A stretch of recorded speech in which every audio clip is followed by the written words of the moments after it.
Warning! The following podcast contains strong language which some listeners may find offensive. If you do, Up yours! That's only if you don't listen to the podcast. Otherwise, not up yours. did you know the Untitled Wrestling Podcast is on all of the social media outlets? Give us a like, follow, share, subscribe, or even a review if you're feeling generous. Facebook and YouTube at Untitled Wrestling Podcast, Twitter, Twitch and Discord at Untitled Rest Pod. Hello everybody, welcome to another episode of the Untitled Wrestling Podcast. It is Tuesday, you know what that means. I find myself once again incredibly tired. It's entirely my own fault. It's me, your boy Big Tasty, joined as always by Faye and Jay. Faye, start with you. How's it going? How are you? How was your week? Nice and chill. I actually stayed up to watch both Dynamite and Collision this week. That was good. Oh, awesome. Thursday was not fun in the office. Like what, post Dynamite? No. Post Dynamite in the office, like before 9. I think it was just me and you stayed up this week, wasn't it? Like on Discord. And Nat. So I had you on Discord and then Nat freaking out at me in a group chat. It was a lot. And Jay, how are you, man? Have you recovered from emo mania that we went to on Saturday? No, I haven't. My voice is still a little bit against me, but we'll go. Yeah, me and Jay went to see Funeral for a Friend in Manchester on Saturday with John from Down Vince, even though we didn't actually manage to see him at any point. We didn't actually see him. We knew where he was. He knew where we were, but we were across from each other. But it was excellent. It was very good fun. And then I went to a beer festival yesterday, and my body hurts in so many ways. That'll happen. Yeah. Right, should we start with some news this week? Because we've got quite a bit of news. I think the biggest one, or the biggest breaking one that just come out the last hour or so, Brian Pillman Jr. is apparently getting a new name in WWE. No, he is, mate. He's not Brian Pillman Jr. Lexus anymore. Knight. Whatever that means. Lexus King. Is he? Oh, sorry, I was literally I just saw something that said LA Knight, so it was like a little Freudian slip there. I was like, what is he like? LA Knight's like less cool brother or something. I mean, he's like the less cool varsity blonde, so you know. So according to this, Yeah. Lexus is short for Alexis, it's the name of his sister who passed away, and King is the name of his late mother Melanie, after she remarried. Oh, so they've done like a Michael McGillicuddy. Yeah, which is kind of cool. That's cute. Alright. I feel less kind of bad about that name now then. I still feel like this is some sort of like psyop by AEW to like basically make WWE push Brian Pillman Jr. and destroy their own product. Oh yeah. Oh man, wait until he... They'll put the North American title on him or something, and it'll just ruin like NXT completely. I mean, it's on Dominic Mysterio at the moment. Like, it can't be much worse. No, it's not on Trick. Oh no, wait. Yeah, that was 3 days. Don't worry about it. Sorry. They need to get it on the big boy before they did the whole fucking head-to-head with AEW. Yeah. Speaking of people joining and getting new names or not getting new names, in fact, there's been two sort of basically soft confirmed signings by AEW this week. The first one that broke earlier this week, a few days ago, was Billy Starks, which is obviously has been probably one of the worst kept secrets in wrestling. I think Tony Schiavone blew this about a month ago on a podcast, didn't he? Yeah, it was on AEW Unrestricted, wasn't it? Ages ago. Yeah, and the other one, another one which I'm really happy about, apparently Lady Frost has been signed for a few months as well. Yes, That's she's nice. fantastic. She's very good. Yeah, and there's rumours that obviously something that hasn't happened yet, but what we're sort of also waiting for is that Mariah May, if she is signing, is going to be part of a team with Tony Storm. Yes, I need that. I just need Mariah May and AEW. That's all I need. I'm trying to manifest it for you, Faye. I'm trying to will it into existence. Prayer circles, please. It's the season. It is spooky season. I do love Tony Storm's new gimmick. It is fucking fantastic. It's so good. Yeah, we'll talk about that in a little bit because I think Tony Storm's she's had a big week, and I think she merits discussion. Ooh, Absolutely. could Speaking say of she some, was a wrestler of the week. you could say she for the rest of the week. Yeah, well, let's move on to like one of the more. It kind of covers a bit of results, covers a bit of news. It's been a bad week for reigning tag team champions, hasn't it? Well, yeah, because Don't there's worry been a about lot of it. titles that have changed. So not only did we get a very interesting match on Collision to crown new AEW tag team champions, Interesting's a word for it, like. That Yeah. was the good one. That was the good one. which is what's fun about that is getting chokeslammed through a table.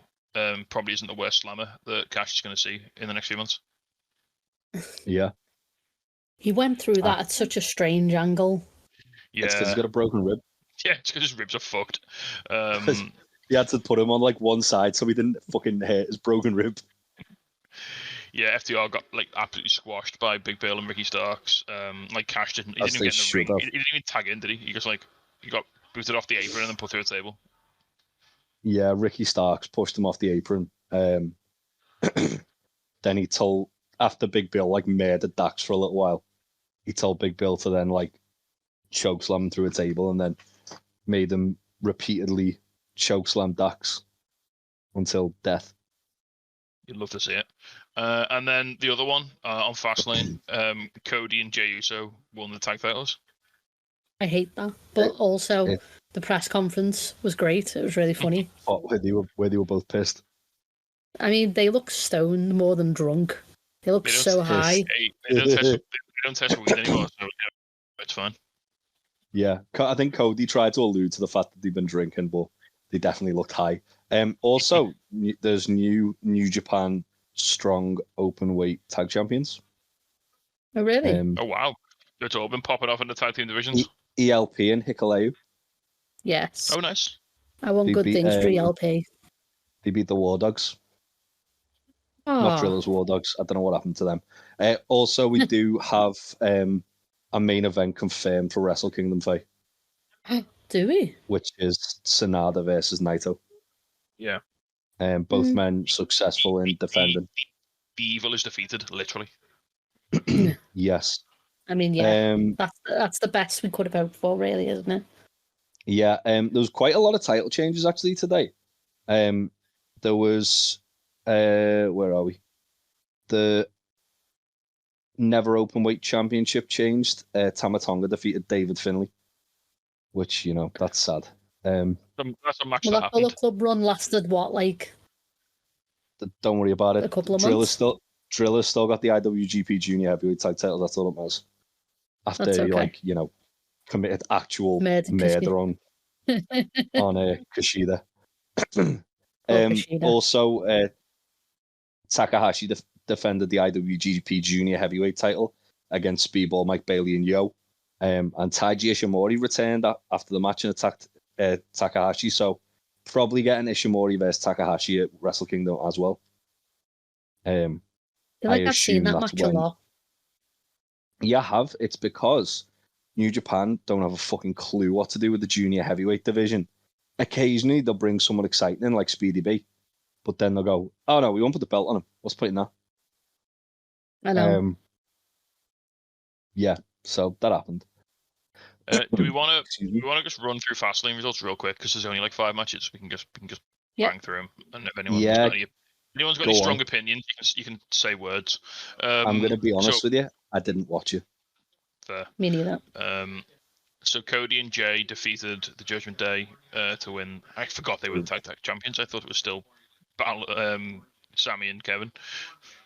Yeah, they won because JD McDonough, don't Google him, hit Damian Priest accidentally with the Money in the Bank briefcase. Right. Okay. Then we had the Latino World Order and Carlito, it sounds like his theme music they threw up together in about 5 minutes backstage. Didn't he come out to his normal theme music? No, it was. But I don't know what it was, but apparently it was hot ass. Yeah, they've defeated Bobby Lashley and the Street Profits. This is kind of the hair. Are they the hair? Are they still the hair business? I don't even know. No, they've not got an actual name yet. Apparently, just a little side note. according to Fightful Select, Odyssey Jones is being considered to be the fourth man in that kind of group. Oh, nice. He's really exciting, actually. Quite a big guy, can move like really, really well for a guy his size. Should be good. Io Sky defeated Asuka and Charlotte in a triple threat to retain the women's championship. You do love to see it. Asuka was one of two Japanese people to do a mist on this show because all Japanese people which is can do mist. John Cena and LA Knight defeated the Bloodline, that being Jimmy Uso and Solo Sikoa. That's nice to see Cena back. I mean, he's fucking off as soon as the strike's over, so make the most of it while you got it. Yeah, I know. He actually said that today. He said, as soon as the strike's over, I'm fucking off back to Hollywood. I'm not going to pick it. They'll try and improve workers' rights. I'm just going to go and work wrestling because, you can't see me on the picket line.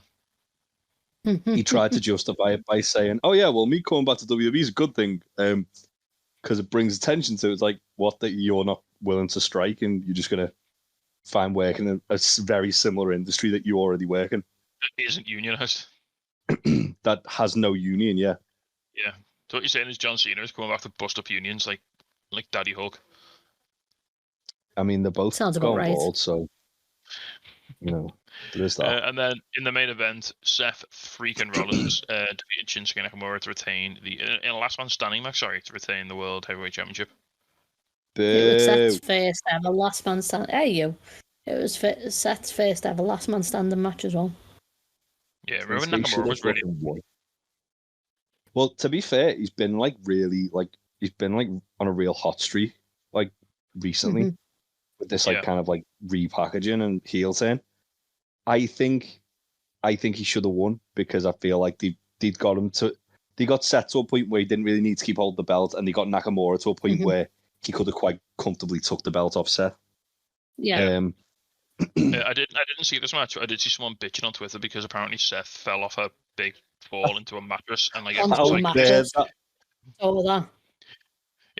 the Chris Jericho thing again. Why didn't that wrestle land on concrete? This is bullshit. I want my money back. And it's like, whoa, hang on. Seth Rollins has got a notoriously awful back. You want him to land on concrete? That's the same kind of. That's the same match where Shinsuke Nakamura also developed his poison mist glands and the spit on Jericho. Rollins, I'm so tired today. As well, though, I think a lot of gripe with it was that it was obviously a mattress. It wasn't covered up in any sort of way to be anything else. If you look at the stuff on Twitter, I mean, but also he fell about fucking 20 feet. Yeah, it was insane. I think to maintain the illusion and to maintain his gimmick, you should fall onto a body pillow or something. Yes. Yeah. He did roll off it as well. He did not sit up after that fall. Or still gonna kill you, isn't it? At the very least, have it be a really extravagantly decorated mattress, like a 4-poster bed or something. Something Rollinsy. The most extra It's one of those things. Do you want him to fall through a fucking load of tables and hurt himself and not be able to hold his baby? No, I don't. Or do you want him to take a slightly safer bump and be able to walk away the next day? It's still real to me. Damn it! I just want it to be real. I'm paying to have. I want the wrestlers to suffer. Yeah. Next time I see a film and someone gets shot, I want them to be actually dead. Well, you know what? I'm trying to think who'll be fun to do that. Jackson Riker, let him do that. He's a cop now. Should we talk about someone else who didn't did fall onto concrete and as a result couldn't wrestle this weekend? Go on. Who? John Moxley. He was pulled from the Wrestling Revolver show. This Moxley Gringo Loco match is fucking cursed. It's never happening. It is. On Gringo Loco, it's just turn up in AEW. Just murder him. Gringo, no explanation. I mean, Gringo Loco basically works for AEW. Yeah, he's on Ring of Honor all the time. Yeah. Mox wasn't cleared, so he got pulled. Rich Swann stepped in, and I bet that match fucked. That'd be a good time. and then Loco won, and then basically said that Moxie's scared of him, which is a novel way to kill yourself. What's great is that Mox Gringo was like Loco just there loves still doing murder. his meet and greet. He does. Mox was still doing his meet and greets at Revolver though, even though he wasn't cleared to wrestle. Yeah, Which him is lovely. and Renee also presented the trophy to the winner of the women's tournament, which was Billy Starks. She was lovely. Renee was like the announcer for it, wasn't she? Yeah. She's like the compere for the show. I properly thought it was going to be either Marina or Billy. I don't know what the actual how the brackets turned out. But there were some really. It looked like it was Marina versus Billy in the final. I can't confirm that, but I haven't seen it. But I think it was Billy versus Trish Adora in the semis. Oh, nice. Yeah. Yeah, because Marina's like first qualifying bracket was against Janai Kai, which is nice because you never get to see her anymore. Like because there's no dark or anything, so you don't really get to see her. She's on GCW all the time. No, that's what I'm saying. Like she's not on Ryan over here. But yeah. Nick Wayne is retired as well. Bit of news for you here, Jay. Officially, the contracts of Rip Fowler and Jagger Reed are expiring this week. I know. I saw on the old Fightful Select. Well, that's good because James Drake needs to come back and sort his brother out. He's a menace. Do you reckon that's why Infamous got delayed? Yes. I couldn't possibly comment. I mean, I'm just throwing it out there. I don't know. Honestly, I don't know. I don't know anything about booking. I don't have any booking scoops or anything like that. I don't know. One thing I have heard, it's reported by PW Insider, I think, is that they are going to be primarily still based in the US. Yeah. I mean, I get it, but like, I mean, if someone doesn't book FTR versus Grizzled Young Veterans, what the fuck we doing here? I mean, I guess Zach's just going to fly over every couple of months for his nabsies and then fly back. You can bring Malachi with him. It'll be fine. And yeah, he can bring Malachi Blackson back and then have a wrestling match with the Kings of the Black Throne. Lovely stuff. Yes. I'm trying to think. What other GYV dream matches are come over here, have them Crime, Temple of Malum, and maybe VGS. That'd be good. We still need. It's essential. We still need, because we were promised it years ago, we still need Kings of the North versus Grizzled Young Veterans, because that never got to happen. Yeah. There was someone who was like GYV versus Tommy and Casey as well, though. That would also be very good. There was someone who was really interested on the US indie scene who was like, book us versus GYV when they're free. Was it Machine Guns? No, it wasn't Machine Guns, but I know the GYV want that match. I want that match. I want that match, to be fair. we have had time splitters versus GYV and WWE. Oh, really? That was good. Okay. Yeah, like as a one-off in NXT, they got Alex Shelley in to tag with Kazuda. Insane. That was so random. It was great. It was such a good match as well. It was fucking wild. Oh fuck! I want to say it was Iron Savages actually. It was someone who like is knocking about AEW. Oh, we're gonna talk about Iron Savages. Don't you worry about it. It might have been Workhorseman. I can't remember who it was. It was like someone like that.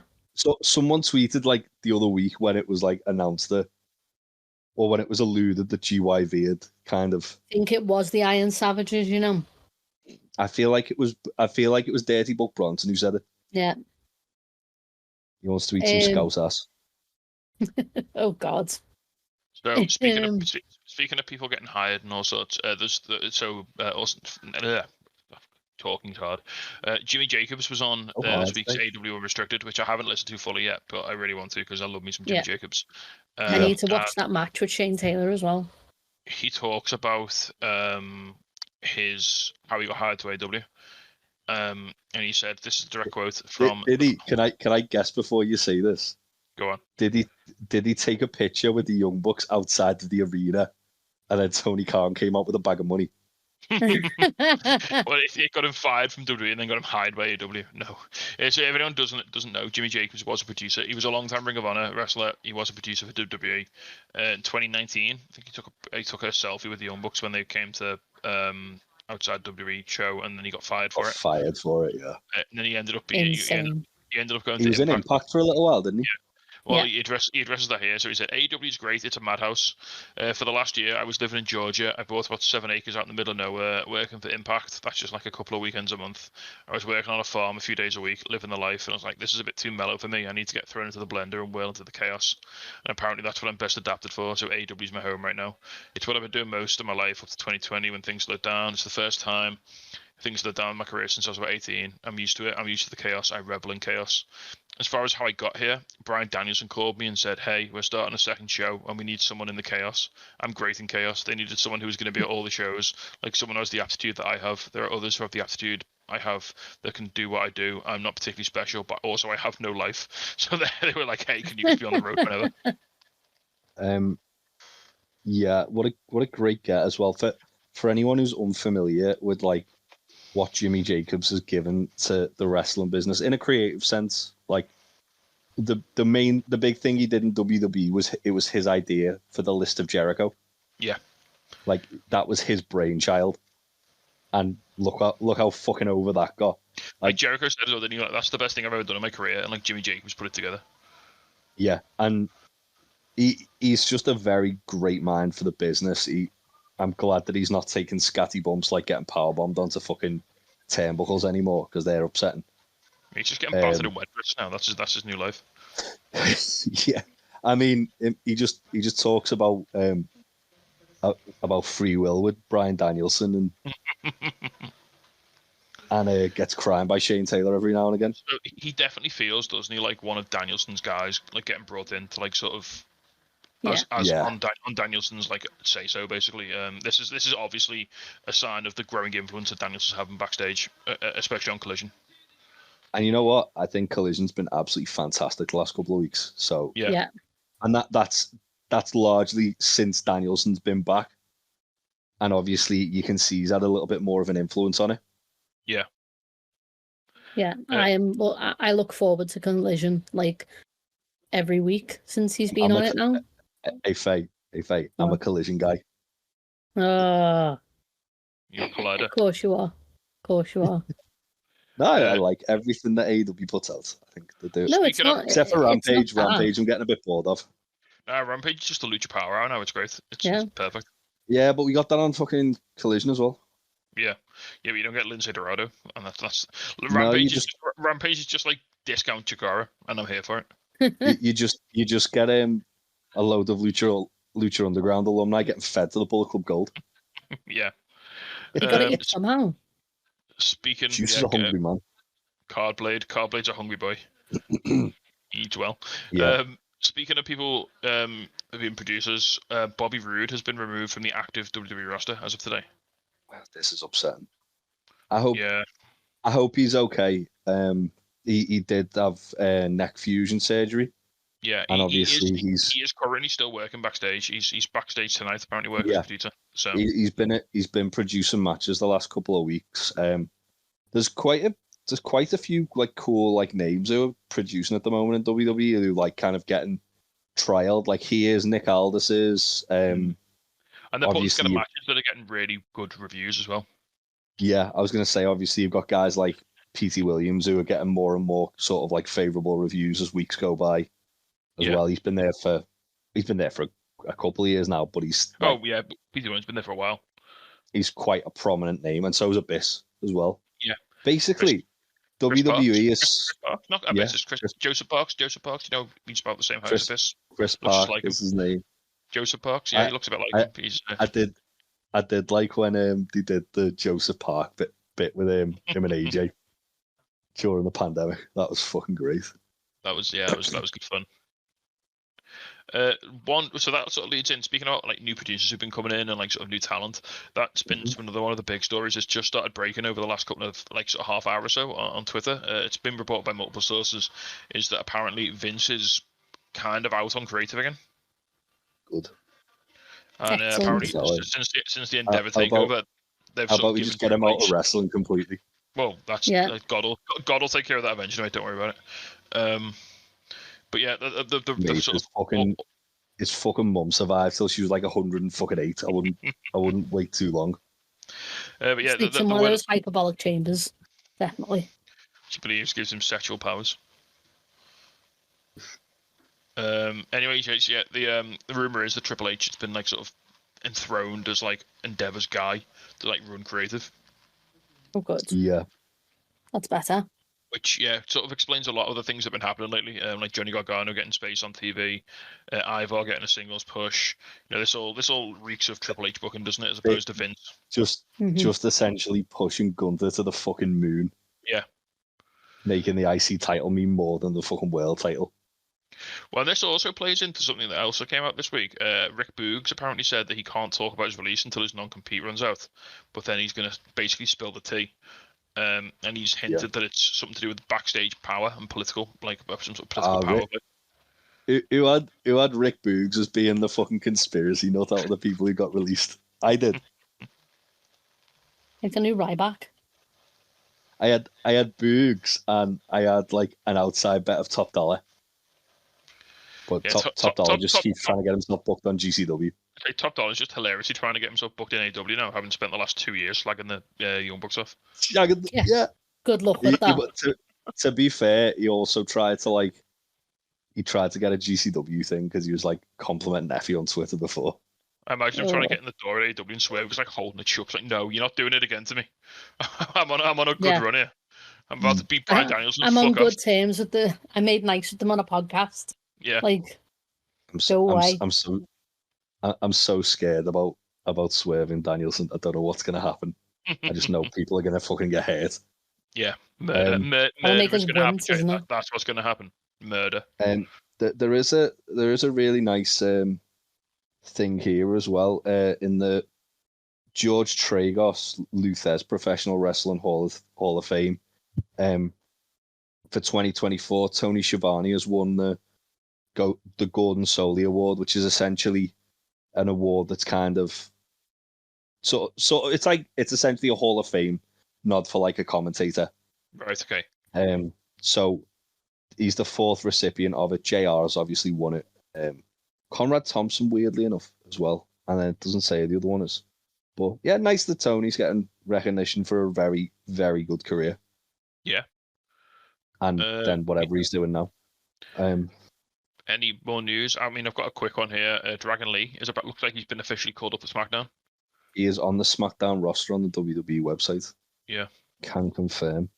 There was something I'd spotted. He beat Austin Theory last Friday because Dragon Lee's for the kids. Yeah, and he's tagging with Cameron Grimes by the looks of it. Because nice. Cameron Grimes also for the children. Battle for the Belts is happening as well again. When? The Title Tuesday. 21st. Saturday the 21st of October. Can we talk about GCW next week? Just because. Yeah, can do. I haven't watched it yet, and I do want to watch it. I can watch it next week, and then we can talk about it.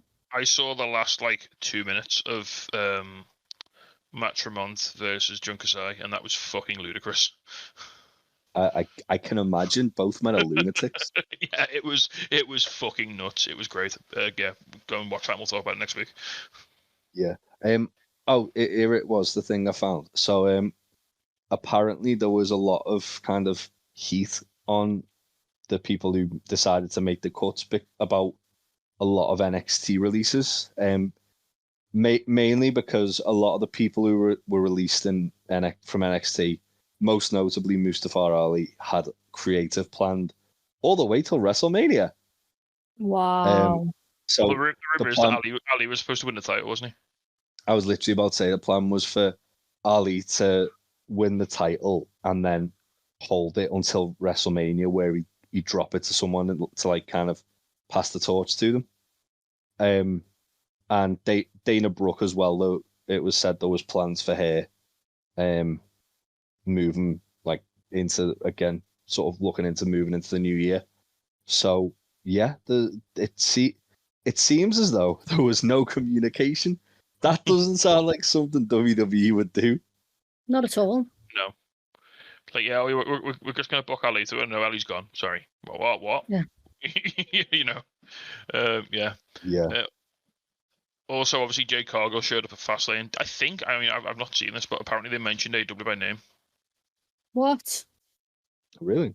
They did in the press conference. Yeah, they called her. Oh, I don't know if it was on TV. But yeah, they called her a former AW champion, didn't they? So someone, which they should, to be fair, because like. No, Jay. There's no other wrestling. It doesn't exist. No, here's the thing, right? They literally have got to the point where they're acknowledging every other fucking company. Yeah, I know. Yeah. Kevin Owens had Super Dragon on his gear this year at WrestleMania, Tasty. Yeah. You can't fucking. They literally had the PWG Gorilla on their gear.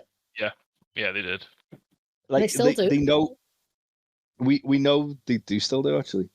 We know there's other companies. They know to mention it. They always big up fucking Nakamura's New Japan work nowadays, which is amazing. And all the Bullet Club mentions. Oh yeah, but they did say Cody was Cody Rhodes is the leader of the Bullet Club, wasn't he? Oh yeah, of course. Well, yeah, totally. He would have been if he had a fucking stayed to finish the story.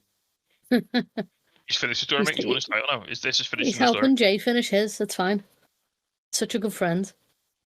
It's wild that he's now tag team with a guy who literally cost him the title at WrestleMania. Did Jay? Well, the Usos did, didn't they? Just in general. Yeah, it was. Solo did. The Usos just brawled with Kevin and Sammy and got them out the picture. Solo was the one who. I don't pay attention to this. It still doesn't make any sense, though, does it? Like. No. I think it's all kind of like leading up to a big old Jay turning on Cody to get Cody to finish the story. Probably. Yeah. It makes too much sense. You have to come up with something more convoluted. I've just had a VAR decision. So Sarah has said she doesn't remember them saying the words AW on the pay-per-view, but Kayla Braxton called her an elite athlete. Oh, right, okay.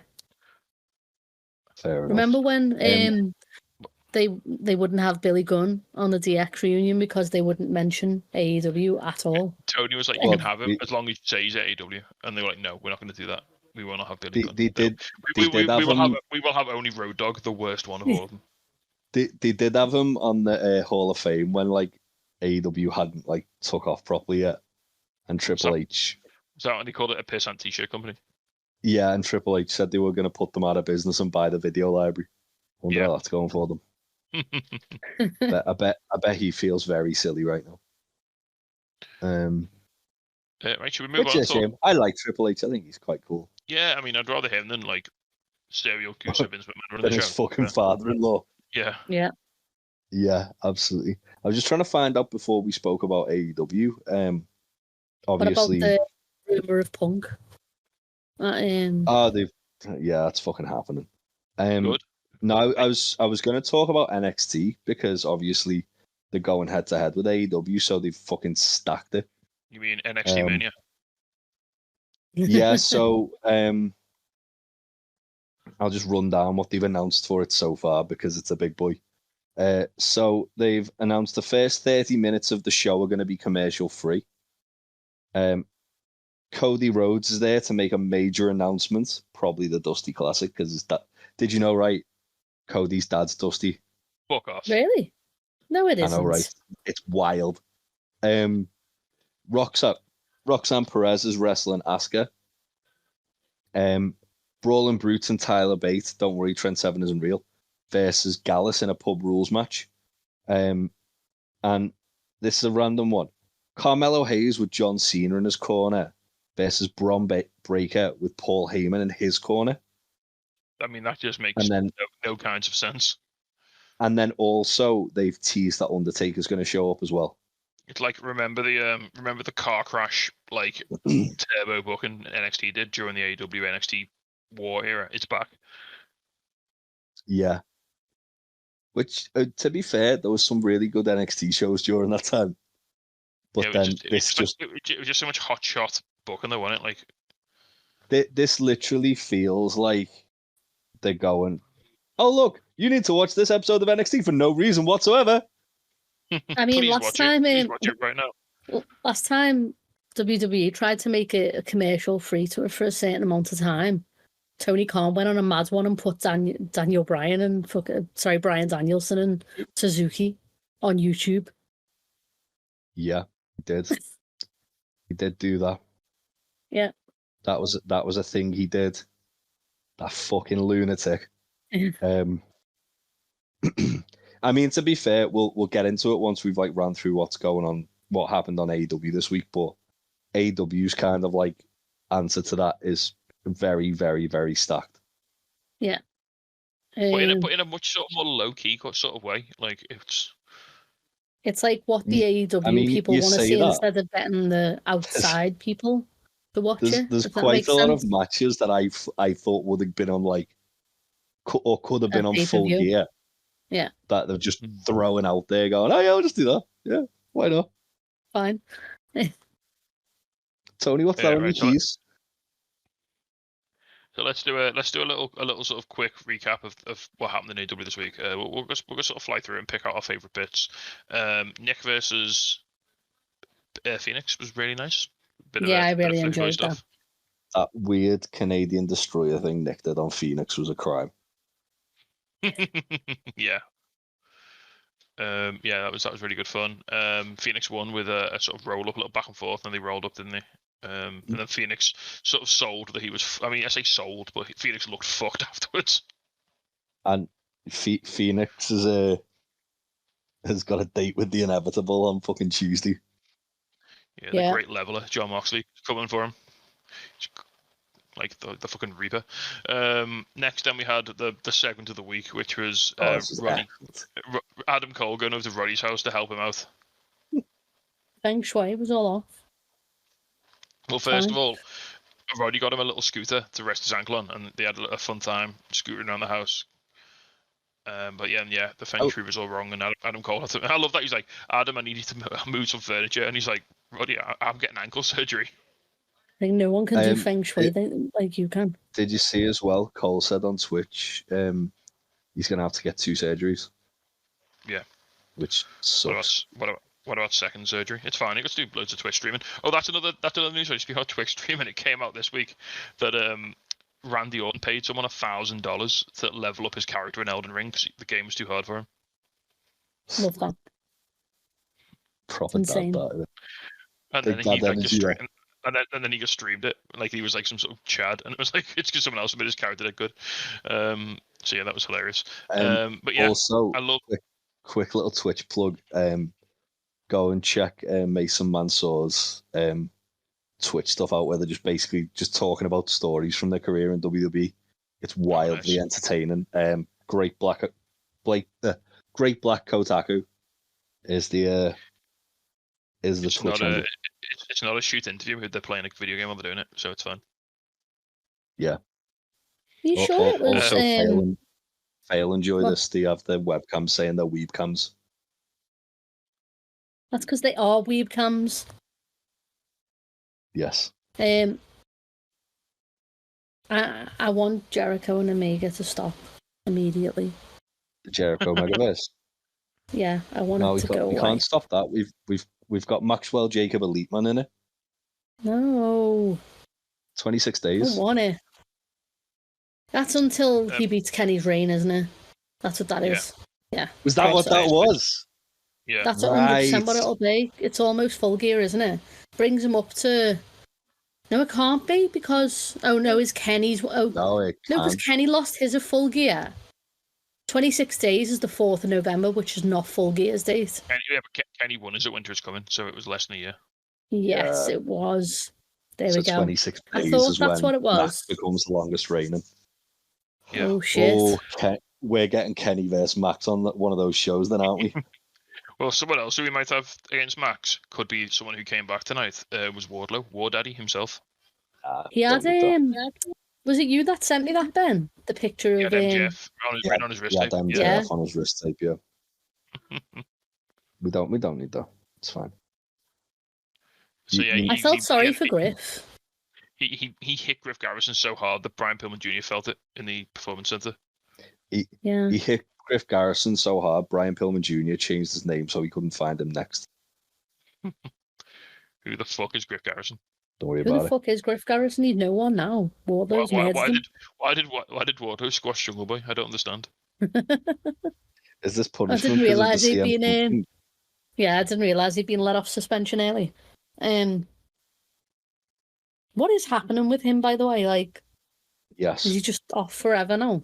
Like, is that it? He just sat at home, just like scrolling through CM Punk's like Instagram stories and laughing. I think at this point, I imagine Tony Khan probably like screamed at him in a really high pitched voice, saying that you nearly got me killed by a madman, Yeah. and you need to think about what you did, something along those lines. And the Young Bucks are probably just sending him loads of like free cake or something. Yeah. He lives Or by whatever the Jungle Bucks, Boys so eat. they're probably just going round and going. The In-N-Out burger. Loads of In-N-Out, yeah. Nick likes his Postal In-N-Out. burgers. I've never been. I'd love to go. They're very nice. So I don't want to talk too much about Butcher Blade and Kip Sabian versus the Acclaimed because it was just a match that was there. It was fine. I just want to draw your attention to one sentence of the PW Torch review of the match. So they got the pin on Sabian, sad times. Kip's Dale come. And it says, after the win, Caster molested his tag team title belt and then let the fans scissor his belt after he performed cunnilingus on it. Yep. Yes. Accurate with what happened. That's a collection of words. Yeah, I'm liking the Acclaimed. It's a very different title run to the House of Blacks, because House of Blacks, they didn't wrestle all that much, but when they did, it was these long, like really epic matches, whereas the Acclaimed, they're wrestling like all the time in these like little sort of 5-6 minute squashes, which Got very feels airy very Dynamite energy. Yeah. Can I just say, the segment with the Bang Bang Gang, Juice Robinson saying "splaining" is like has like sent me. It's so funny. He's like Yosemite Sam. Juice Robinson continues to be the greatest thing in professional wrestling. Yeah. Alongside several other things. Yeah. Who knew that Juice Robinson liked showering with car blade so much? That was a unhinged video. Don't worry about it. I will worry about it so much. Tumblr's probably having a fucking fine one about it. Oh yeah, Tumblr's fine. We're all fine. It's okay. So after this, then we had something that's set up for later. We had the last part of RJ City's Tony Storm interview. Where, I need RJ as Tony's manager. Yeah. Tony basically realised she was timeless, and lo, a new gimmick was born. I love the fear on his face when she's like, he looked like legitimately scared, didn't he? Yeah. Very, very afraid. I think RJ City just never met a strong woman before. He doesn't know how to handle it. I think RJ City's just a fucking treasure and needs more TV time. Yeah. Then we had some really good promos. So we had Bryan Danielson. Basically, it was that promo he cut after the match, wasn't it? Where he said like he'd never got to wrestle that style of match before, especially in Seattle. And he just really enjoyed it, basically. Yeah, it was very good. Yeah, so that was really nice. We had a little video package on the Swerve, made Swerve look really big and cool. There was that Hangman one as well, where he was cutting the Jay White promo, lying down on the crate, effing and jeffing. Hangman. Well, then speaking of Jay White, we had a big old Jay White promo. Yeah, well, we had Bullet Club Gold calling out MJF. MJF came out to try and attack them, and then they all like powdered out the ring, and Jay White just in the tightest pair of like tracky bottoms I've ever seen in my life. Fine. Just crimed MJF. Exactly. Tumblr's fine. That Blade Runner was a crime. It was great. It was an upsetting Blade Runner. It was so good. One thing that I really sort of noticed, like MJF talked a lot about like doing all the bad things he's done in his life, and almost like he was like a bit ashamed about them. And like that's interesting on a night that Wardlow came back when one of the guys he wronged really badly was Wardlow. Just saying. Yeah. And also the same night that he went backstage and whispered in Kenny's ear, 26 days, bitch. Yeah. Yeah, Jay White also stole the AW. I say stole. Possession's 9/10 of the law, isn't it, guys? Jay and White. Jay he's White taken it to a claimed the level AW home. title. Belty. It's the newest member of the Bang Bang Gang. Yeah, just another member. Bang Bang. Actual AW champion Jay White. Heard it here first. That's it. I am very excited for this. And then they just decided to throw out Hangman and Jay White. Yeah. For Dynamite, and I had a normal one. I was going to say, fine. They announced this match is going to take place at Jay White and MJF, I should say, is going to take place at Full Gear as well. Yeah. I love Jay White's little promo on Collision, which we'll talk about when we get there. But we'll move along. Next up, we had Kenny and Chris Jericho versus Takeshita and not Sammy Guevara because he wasn't cleared. He had a concussion. It was Kyle Fletcher. Call them by the name, Tasty. On the Jericho Golden Jets. The Golden Jets. I appreciate the reference to the Jericho Megaverse. We all need to remind ourselves of that, especially Faye. But the Golden Jets. Kyle Fletcher's had quite the week as well, hasn't he?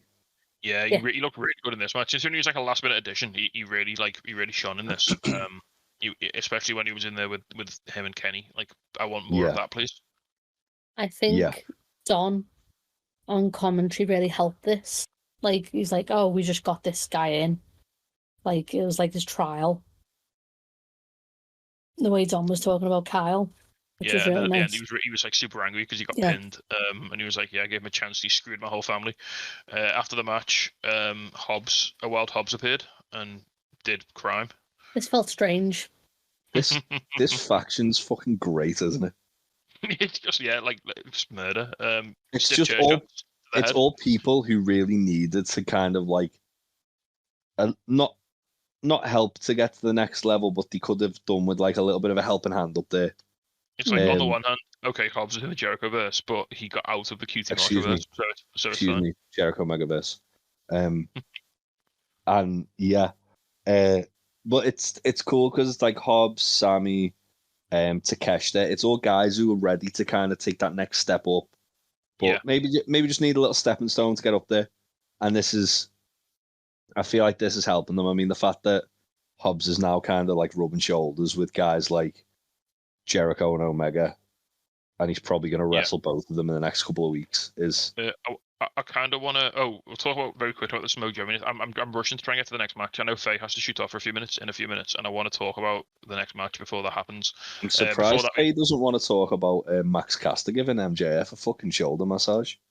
I mean, the internet says enough, and I feel like I could never do it justice with its unbridled virality. If you want to see what this is all about, just look on Max Caster's Twitter account where he's literally he's too thirsty for MJF. I love Renee going. Enemies to lovers, guys. That's what it is. Next time we had a really and she has to put up with John Moxley and Eddie Kingston. Yeah, we had a really awesome Samoa Joe vignette. Oh, MJF's in so much danger. Yeah, he is. Everyone's in so much danger. MJF saying disrespect, but soon enough, when he's found out that when he's hungry, he always manages to eat. I feel like the building up to Joe versus Eddie at Final Battle. Oof, I'd take a bit of that. I feel like that's the direction we're going here. I will be back momentarily. No worries. Oh wait, Faye, before you go. Oh, she's gone. Right. I wanted to. This is the match I wanted to talk about with Faye, but we'll have to go. She'll have to go ship in later. And she can talk. She can talk about the Kiera Hogan one. Yeah, this was like the pure like bisexual chaos match. This one, Tony Storm versus Sky Blue. Tony Storm, like debuting a new timeless gimmick. This was fucking excellent. She had the black and white entrance and it was incredible. That like sort of like 50s style music. First of all, she threw to the picture-in-picture, which was incredible. Yeah, she did it twice. She did it on both matches. Yeah.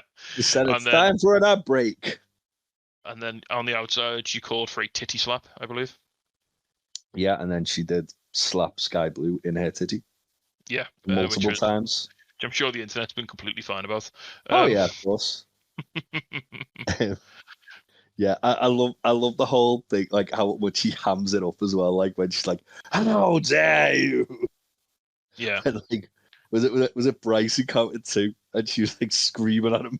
No, it was what's his face on Collision. Was the other guy, the nice guy?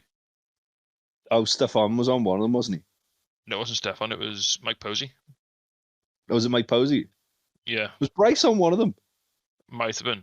But yeah, I was on Collision when she basically she got a 2 count and then she like screamed, "How dare you!" at the referee. This was the one on Dynamite when she shouted, "I'm pretty" before she did hit the hip attack. Well, she came out, didn't she, with like a wild look in her eyes and lipstick all over her face, and like her makeup was all smudged all over her face. She looked like very unhinged. It was excellent. Like her character work. Obviously, it's been one of the best things in wrestling the last few weeks, and she took it to another level this week. It was phenomenal. Spoiler: she might be my wrestler of the week. She's definitely up there. Next up, then we had they announced a match for Rampage that was the 4-way match for the number 1 contender for the Ring of Honor title, and then we had a little wild Stokely. Yeah, Renee interviewed Stokely, who said he basically wanted a champion that smells like Tom Ford, not Burger King and Newport. I love the fact that like Renee was trying her hardest not to laugh when he said that. I love how like it feels like they're building up Eddie Kingston to almost have like a Stone Cold Vince relationship with Stokely. Well, yeah, I mean, Eddie Kingston as champion, and Eddie's just like, well, I'm just gonna beat everyone you put in front of me, so fuck you. Eddie Kingston's my favorite. Eddie Kingston has beaten Stokely Hathaway in a match where Stokely Hathaway tried to. It was on the Indies, and Eddie Kingston had the Prince shirt on, and Stokely Hathaway tried to get a Purple Rain sing along, and then Eddie just crimed him. Me, Troy, and Aaron did a watch along of it. It's on the YouTube channel. Before we move on, Faye, we'll just track back for a second. Do you have any thoughts about, as I described it, the bisexual chaos that was Toni Storm versus Sky Blue? It was perfect. We've got spooky Sky Blue, but also Toni Storm leading us into picture-in-picture was the best thing ever. Yes, it was. We also the internet having a normal one about her calling for a titty slap. It was amazing. So Sky Blue, let's just quickly touch on that a sec, 'cause I forgot about that. She had like the black sort of smudge around her eye, like she'd been black sick, because she had been black sick. She just did a makeup in a rush, mate. It's fine. Don't worry about it. But she didn't smile at all during the match. No, or her entrance. There was no. She didn't wave. Yeah. And then there was that picture of her and Willow, and they both had it, and neither of them was smiling. I want those season. two in the House of Black. I want it can be like the Hex Girls. A bit of behind the scenes is Lee Johnson and Judy Hart have taken some time off because they're going to get married and go on honeymoon. Yeah, they're getting married on Friday the 13th. It's going to be so good. Perfect. It's so good. I mean, I imagine they're just going to like burn a giant wicker man or something as part of the wedding celebrations. She's going to put Lee Johnson in a giant wicker man. Yes. Not a burn an effigy of CM Punk. It'll be fine. And then for the main event, we had Adam Copeland addresses not his enemy, it's just the AW audience. This was fucking excellent. It was so good. It was a really good promo, wasn't it, from Adam? And then he called out Christian, and then Christian came out, didn't say a fucking word, like just took it all in. And Adam kind of like had a little go at him. He was like, "Oh yeah, you look like more of a dick than normal." Yeah. And then like Christian hugged him, and then that's it. Just 3 words. 3 words that shook the world. Yeah. Well, the thing is as well is that like Adam gave this like really impassioned like promo. Like you would tell he didn't really go out with it there with much of like he probably just like bullet points he wanted to talk about, and then just kind of like everything else he sort of just said from the heart. Like he was talking about wanting to kind of finish his career with him and Christian as a tag team again, and how they started and stuff like that. And he's basically trying to convince Christian into like that, like Nick Wayne and Luchasaurus are going to just drop him like a bad habit as soon as they get like all the knowledge out. He didn't even necessarily like condemn what Christian was doing either. You know what I mean? Like he hasn't like said what you're doing's bad. He's like saying, well, they're just gonna drop you, like they're gonna leave you. It's not, oh, you shouldn't be doing what you're doing. It very much felt like he was ready to like forgive him pretty much instantly. He's like, none of what you've done. Like, you're right, you were gonna kill Sting, who you idolized as a kid, but that's fine. Just like, calm. It was very So Edge, Adam, I'm gonna call him Edge repeatedly because I'm like JR. Adam was very much a case of saying, oh yeah, look, we're getting older now. We're getting towards the end of our careers. We need to think about how we want to go out, what we want to do. And like so much of Christian's character has been like clinging on to his youth. Like we're living through younger wrestlers and like trying to sort of legitimize himself through hanging around with like younger people. And like obviously that's just totally at odds with Edge, who's like trying to go out with a bit of dignity. And like Christian as a character is trying to like sort of dig his nails in. He's like he's clinging onto the door frame basically at this point, isn't he? So Christian Cage is like clawing his way up to being my wrestler of the year. He's having such. I mean, the people who that's said. Something I never thought I was going to say at the start of the year. Said he was a bad signing when AW signed him. I hope you realize how fucking wrong you were. He's a fucking tremendous wrestler. I've never doubted that. I was just like wondering how's he going to like captivate me for this long. And also, how's anyone going to dethrone Orange Cassidy? And Christian's fucking trying his hardest. Because when he does wrestle, he has bangers as well. He does. Yeah. He does. Obviously, the big news here was, Adam gave this big impassioned promo, and then Christian's 3-word response was just, go fuck yourself. Oh, this was so good. It was the amazing fact as well, they hugged. And there was like a moment where they had a genuine moment in the ring. Yeah. And then Christian was like, go fuck yourself, Adam. But didn't say Adam. And just walks out, and then sends Adam's face was just like a fucking car crash. Yeah. Especially as earlier in the night, MJF had also said, remember this time last year, I got really in trouble for like calling my boss a fucking mark. And he like didn't say the fuck, and then like Christian's like, wait, someone swore a year ago. We get one fuck a year, and none of them go to Chuck Taylor. None of them. No, we've had 2 this year. Chuck Taylor just in bits backstage. True. That was the second fuck. But none of them for Chuck Taylor. No, the other one was Danielson. First one?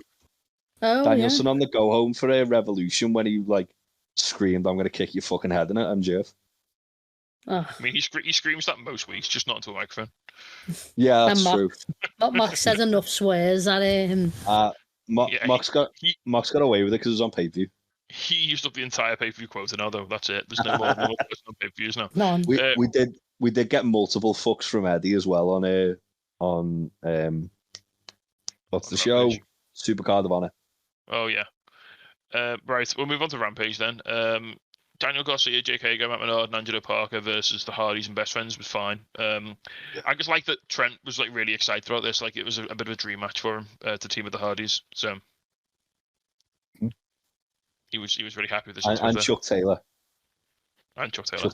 Chuck Taylor was tweeting about wearing socks on his arms in his backyard. Yeah.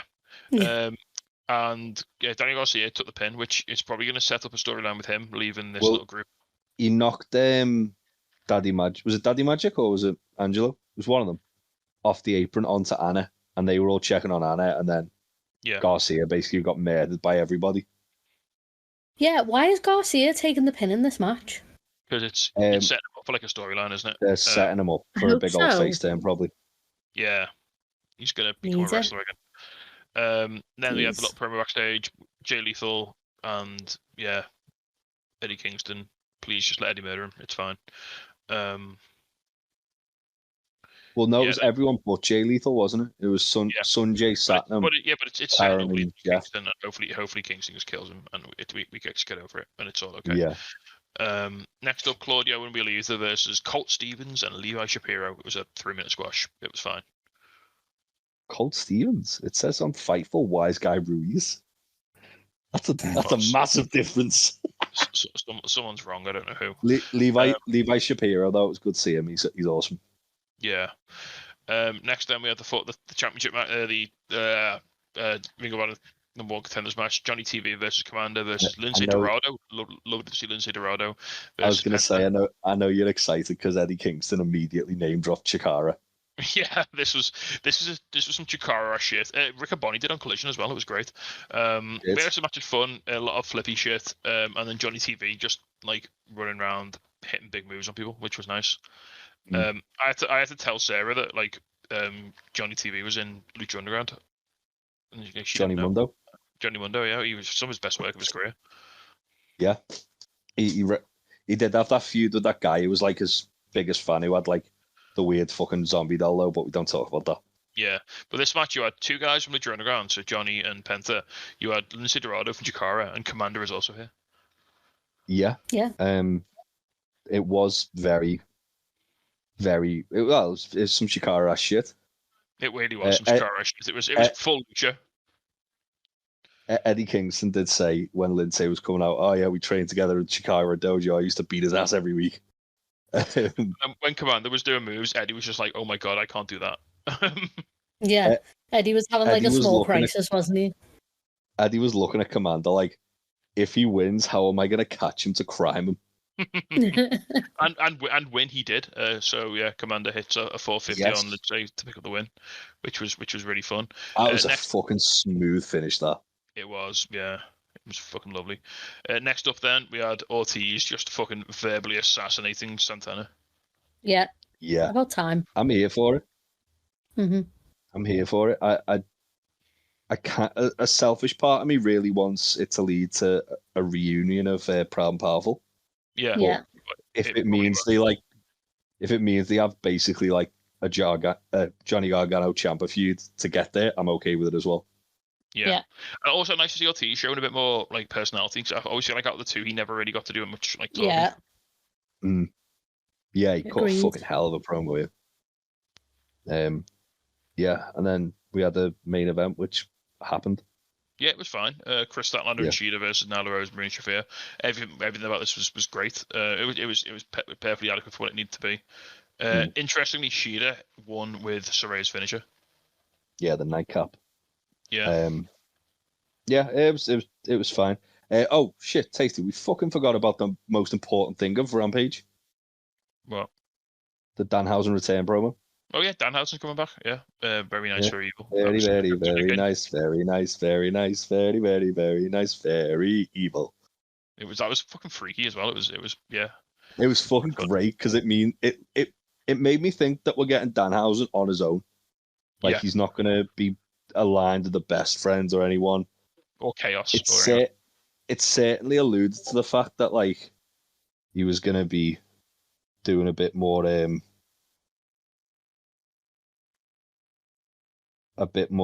like spooky Danhausen. Yeah. I'm because I didn't wrestle because he's a really good wrestler, so yeah, he is. Let him go. Right, we'll move on to Collision. So we start now with, well, I mean, where else do we start with Collision than with, we've already talked about it, the shock tag team title change. This felt like a bit of a fever dream while it was happening.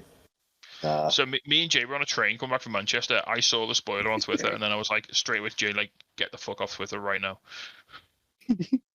Yeah, your words were, oh shit, I've just seen a massive spoiler for Rampage, and I was like, oh, well, I'll just turn Twitter off. And you're like, yeah, like, you don't want to know this. And then we were like all instantly on damage control on the Discord. You know, we were like, what's happened? Is Jay okay? I saw it after. Tasty said that Nat like said to ban me, and she was very insistent of it. So then I banned her for a minute and just sent her a message saying, "You did this to yourself." Yeah. Honestly, like because it was on a way earlier start time, which was great. And Collision should always be at midnight. It makes it a lot easier for me to watch. I mean, yeah. It just felt more manageable starting at midnight. That little extra hour made all the difference. Yeah, you say that we didn't fucking make it for midnight, did we? No, we didn't make it. I didn't get until 1, so I missed the first hour. Neither did I, because I was waiting for a fucking cab from the station. I should have just gone with you. Yeah, but honestly, like, so for me, the match was okay. I just have a lot of issues with not the result. I'm happy for Bill and Ricky, and that's fine. But I felt like one, the title change was just like a fizzle. It was just like, oh, that's just happened. It definitely felt like one of them was injured. which obviously we did kind of like realize that that was the case. But I liked it. I think it's something AEW don't use often, but when they do, it's impactful. Yeah. Like you had like Brody, the Throne, and Cody. You had Mox beating Punk, and now you've had Ricky and Big Bill beating FTR in like comprehensive fashion. Yeah. And now it has to be best friends. Well, it's a good way as well for when they're like kind of thrusting somebody into a title like reign, like Brody, for example, when they thrust him into the title reign when they've done enough to build him to be able to like comprehensively take the belt off Cody, but then they still also had like that extra kind of it gave it that extra bit of oomph when he did win it. And I think the fact that Starks and Big Bill, they've been on an absolute tear as a tag team going into this. Yeah. And then to a win lot of as people on Twitter comprehensively. were like who they've been put together. It's like, no, they have. Well, of course they have, because every tag team gets put together. But like, it works. But also, like what they're doing, it's essentially mirroring Shawn Michaels and Diesel in WWE in like the 90s. Yeah, I like it. I think it's good. Yeah, it's good. I think Big Bill's great in that heater role. I think Ricky needs someone like that to kind of get him out of trouble sometimes. And let's not forget, they beat the fucking Blackpool Combat Club like 2 weeks ago. Yeah, they did. Like they literally fucking pinned, like Starks pinned Danielson. Clean. To sort of. Clean as a whistle. Claudio was also there. So it wasn't like it was fucking them and Utah, it was Danielson and Claudio. Yeah. So they've absolutely got the fucking bragging rights to be able to go get that. I'm not unhappy with it. I just don't think I expected it, so it's just threw me a bit. But also, sometimes when it goes on people that you don't expect, you get really good matches out of it. It's like when Jurassic Express were kind of like thrust into it because of Phoenix's injury. Yeah. Yeah. It feels like a bit of a bonus, doesn't it? It feels like, ooh, I'm going to get some matches out of this that I didn't think were going to happen. Yeah. Yeah. I just hope they don't just like hotshot it to the Bucks. I hope they don't. I don't want the Bucks to win. I want to see Ricky and Big Bill have like a really fun run with this. Well, that's the thing. I know it. It's not like me to be like, oh, you know, I don't want the titles on my boys, because it's not that I don't, but I think there's a lot of other things that AEW can do rather than putting the titles on the Bucks again. Yeah, I feel at this point it feels kind of like break glass in case of emergency. Yeah, I think, to be honest, like I said, next people I'd like to see is best friends, but also, yeah, just fucking do something new and fresh and like, you know, sure, give the Bucks a run at some point. Like, but I'd be okay with best friends. Have to be. I just feel like giving teams second and third title reigns when there's still teams like best friends who've never had a title reign is a bit. Yeah. Like, you know. I think the best friends either need to win the tag belt or trios, ideally, really. What with Orange? That's what I want. Yeah. I would say actually as well. I feel like the Guns didn't have a fair enough run with their shot, like their reign. Which one? Like, I think they should have gone on Bullet Club against FTR, to be honest, but that's just me. When the Guns had their reign, I feel like they could have held that for a lot longer. I think I'd like to see it on the Guns now with like what's happening with them being in Bullet Club and stuff as well. Absolutely. Right, we'll move on then. Next up, we had Bryan Danielson versus Kyle Fletcher. Another stellar match from Kyle Fletcher. Just did try and absolutely murder himself, but apart from that, it was all good. Yeah. Oh, it was sad times, wasn't it, for Kyle Fletcher? And then after the match, your boys, Khan and Toleone, came up crying. I love that they came out. They came out wearing like face coverings. Like that could not be anybody else other than the embassy. Yeah. Like a giant topless Samoan guy. Like who the fuck else is it? Yeah, I mean they do have the like balaclavas anyway as part of the Mogul embassy. Yeah, but like the way Nigel and Ian sold it, like it was a surprise, like a attack by unknown assailants. Like, no, that's clearly like the Gates of Agony. That's the most Nigel McGuinness thing, that though. Anyway, like, I want to see him tap. Yeah. Oh, he gets so excited, doesn't he? Interesting that Danielson won with a European clutch, which is something that Zack Sabre Jr. has won many matches with. Oh, that's not over. That's carrying on, isn't it? I think they're gonna do it at Wrestle Kingdom. Well, that'd be fun for someone, wouldn't it? I'm gonna be so normal. It's gonna be fine. Oh, are you going? Are you? Me neither, you know. I don't know. Am I? Maybe. We'll see. Are you? No. Yeah, I am. In 80 days. So I'm so excited. We had Bang Bang Gang. That was the Guns and Juice versus Angelico, Gravity, and Metal League. There was so much like great physical comedy in this match. So at the start, like we had Angelico and Gravity doing like the slow walk down to the ring, and Metal League just like not knowing what the fuck's happening, looking so confused. I love like just luchadors going against the Bang Bang Gang and getting murdered. Yeah, fucking great. The Bang Bang Gang it started with Jay White in AEW, didn't it? And ever since then, it's just been down against luchadors. Like they just hate them and they just want to kill them all. So yeah, I'm fine with that. Juice fucking hates luchadors. I mean, Juice dislikes many things. He's a very angry man. Yeah. I love the spot where Angelico had like both the guns in, like he had like one of them in that definitely want to stretch, and then Juice came in and went to like come off the ropes and then just like walked around and decked him in the face like dead hard. Just hit the left hand of God on him. I love there was a bit where Angelico had Juice in like some kind of arm lock, and like Juice was just like wailing like going. Ah!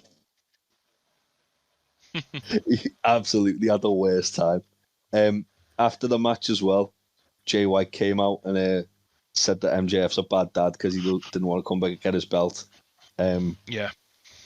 And he also promised to make it 3-0 against Hangman Adam Page on 4-0. Yeah, 4-0 if you count the four-way match at Forbidden Door.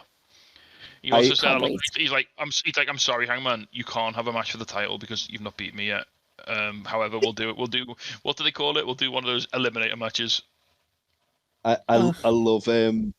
love the fact that Jay White's like Hangman's kryptonite. Hangman's going to suffer so beautifully. It's going to be... it's going to be so good. Can't wait for the crisis that it sends. Like an awful little goblin, man. I'm so mad that we didn't get like a video package of this. I'm hoping that they make like a really good one. Like, they'll have one made for like what's it, Control Center. Well, Dynamite's tomorrow, isn't it? YouTube tomorrow. No, Dynamite is tomorrow, isn't it? Like Dynamite. Yeah. It's Tuesday. Well, it's tonight as you listen to this. Next up, then we had a really decent little video package from Nick Wayne talking about why he turned on Darby, which was good. He got to show his chops. Cold as ice. It was. Do you reckon he's going to put a good word in for Christian with his mum now? Yes, absolutely. I really hope so. Jordan Oliver had a dad. That's the question that I want to know. I feel like we probably couldn't have asked him. It would have been a bit too personal. Jordan, for a friend. Dead? Like, yeah, just so you know. Hear me out now, but also at some point, I feel like they're missing a trick if they don't do Adam Copeland and Jordan Oliver versus Christian and Nick Wayne. Oh, that'd be nice. That'd be wild. That'd fucking cook. Right, next up we had the Acclaim taking on the Iron Savages. Yeah, I loved everything about this. This match was just the most ass-based match I've seen in AEW so far. I mean, sad pheromones noises. Like Dirty Buck Bronson tried to literally eat Daddy Ass's ass. Yeah, I mean, you put him in a ring with Mr. Ass. What do you expect? I know. You have a name like Mr. Ass. What do you expect? This was like a fucking, like, it had some booking from Pheromones, this, which is probably thinking about it Jimmy Jacobs is doing. Yeah, he was hanging around with them at fucking Mania weekend. Yeah, he was at the Collective. Absolutely the type of behaviour that he would condone. Like there was also Timeless Tony Storm, which we'll get to in a bit. Yeah. Did some of But yeah, this match was really fun. Like, I really love Iron Savage's character work. I think they're really entertaining to watch. They can wrestle as well. Like, they can go. They fill a role, which is really cool. And yeah, you got to see Max Caster lifting up Boulder, which was phenomenal. Yeah. And yeah, they got the pin on Jack Jameson. But yeah, this is just really really fun. And Bronson said it was his favorite thing he'd ever done in wrestling in 9 years. This match. Well, that's nice. Yeah, so that's good fun. Right, next up then we'll get on to. Well, first of all, before we get on to Timeless Tony Storm, we had a little Keith Lee Shane Taylor promo, so that's exciting me. Tasty, are you excited about the Pretty Boy Killers fighting each other? Yes, the Pretty Boy Killers. Also, from looking at watching that video package of them back, I didn't realize how much weight Shane Taylor had lost. Oh yeah, they're both looking really good at the moment. Both of them are, but that video with Shane, fuck me, looks like he's lost about 100 pounds. Yeah. Right, so then we had Timeless Tony Storm versus Kira Hogan, and more just pure internet bait in this match. I mean, if she'd have stuck to the script, it would have gone a lot better for her. I love how they actually put the script on social media with all the directions and everything. And it was. I love that she gave it to Kira at the start of the match, and then was genuinely distraught by the fact that Kira ripped it up. What do you expect? Yeah. But yeah, once again, Tony Storm through to picture in picture, which was great. She just bit Kira Hogan on the ass towards the end of the match. Yeah. Which I'm sure the internet's absolutely fine with. I'm sure they had a wonderful time. And then hit the sort of hip attack into the Storm Zero. But before she hit this hip attack, she was she got the camera up in her face, and she said, "Oh yeah, get time for my close up," and got right up into the camera, and then hit it, which was She did have her makeup done normally this time though, not all rubbed all over her face. Yeah, well, she had. As the match went on, it started getting more dishevelled. I mean, last time, don't forget, Audrey City had come onto her and it had been really inappropriate. So yeah, he was very inappropriate. That's true. Yeah. Yeah, but Toni Storm continues to be the best character work in wrestling at the moment. She's fucking phenomenal. I can't wait to see how she's gonna just take this to ridiculous lengths. It's gonna be so good. Yeah, so over as well. Yeah. Next up, then we had Eddie Kingston versus Commander, which was just really really fun. It was a really good mesh of styles. So Jay, going back to Chikara stuff, because we're going to talk a little bit about Chikara now. This Eddie Kingston murders Luchador is very very early Chikara main event. It is. I'm trying to think off the top of my head of a Luchador that he murdered. I can't because my brain is not working. I mean, probably Lindsay Dorado. Probably he did it to Lindsay quite a lot. All of the Colony at some point. Yeah. Probably Player Uno at some point. Yeah, but all of the Spectral Envoy, so Hallowicked. He's definitely done in Hallowicked a few times. Frightmare. What's Hallowicked up to, by the way? He's been fucking teasing shit. He's just been posting pictures on Twitter, Chikara. I'm scared that Chikara's coming back. But in a non-sex, on a non-sex offender way. Please don't give me what I want. So yeah, that really fun match. I love how it ended as well. Eddie just hit one back fist and Commander was just dead. Yeah, I mean that's all what we need. He sold it like he'd been shot. It was really fun. It had that sort of it's what the Judas Effect should be. It just comes out of nowhere and just ends the match, and it was really really cool. And after there was a lot of cool things where Commander had Eddie figured out though. Mm. You went for the Northern Lights bomb and Commander reversed it into a head scissors. Yeah.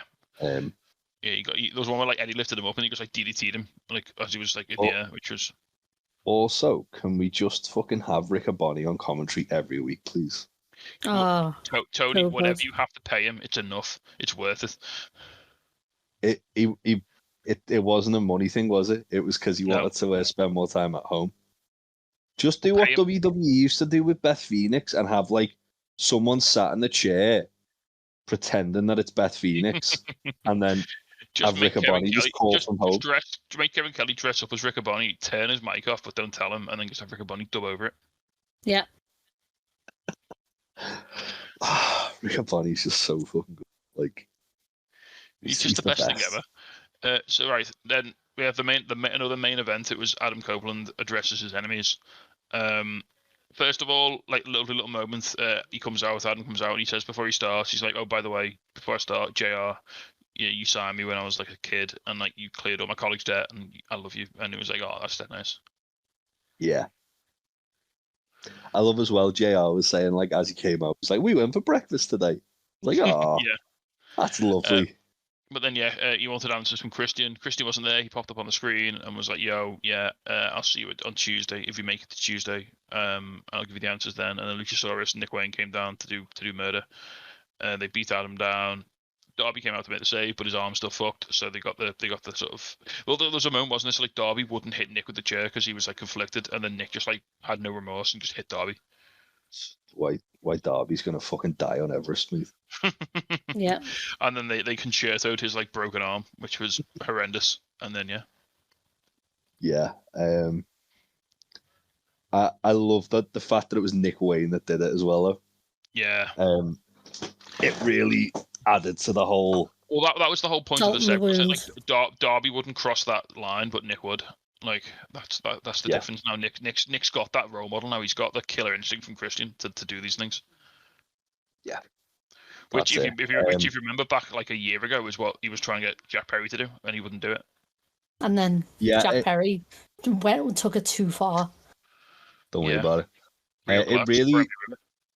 It really feels like they've got something big planned for Nick Wayne, doesn't it?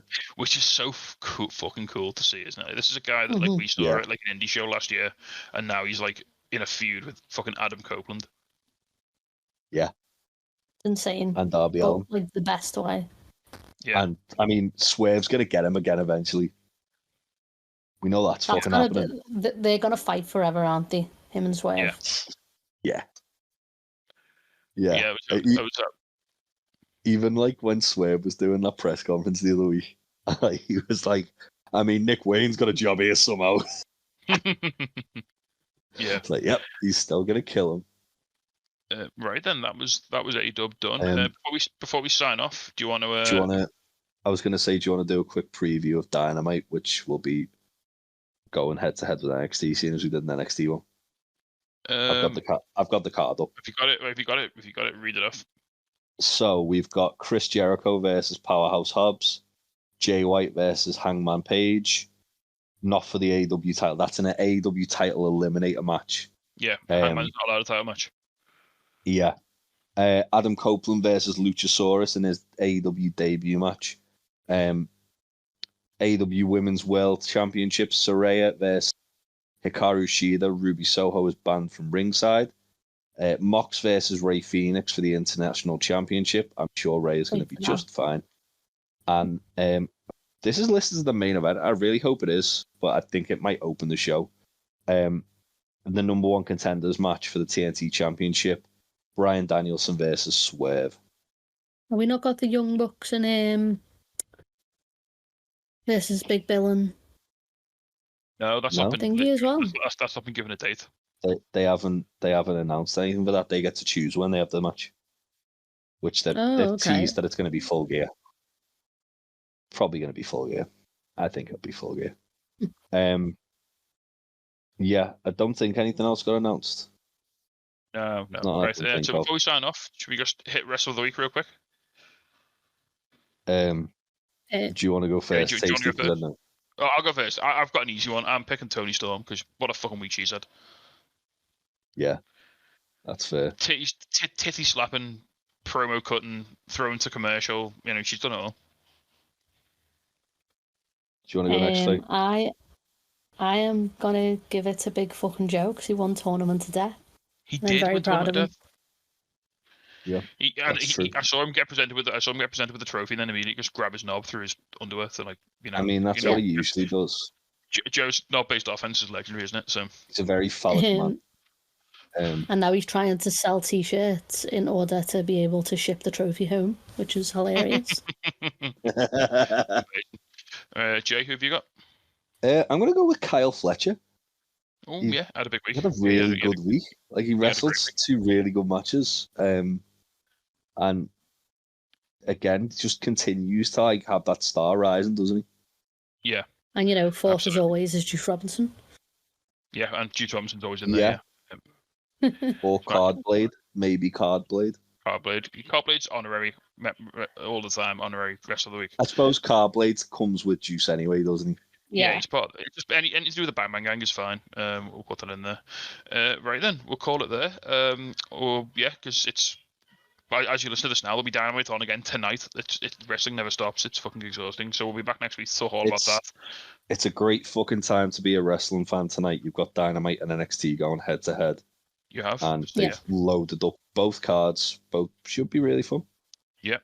So we're back next week to talk all about that and all the news and bits and bobs. So yeah, as always, stay safe, enjoy your wrestling. We'll see you next week. Goodbye. Bye. Hello, yes, Danhausen here. Danhausen has been summoned. You must love this podcast housing, the Untitled Wrestling Podcast housing.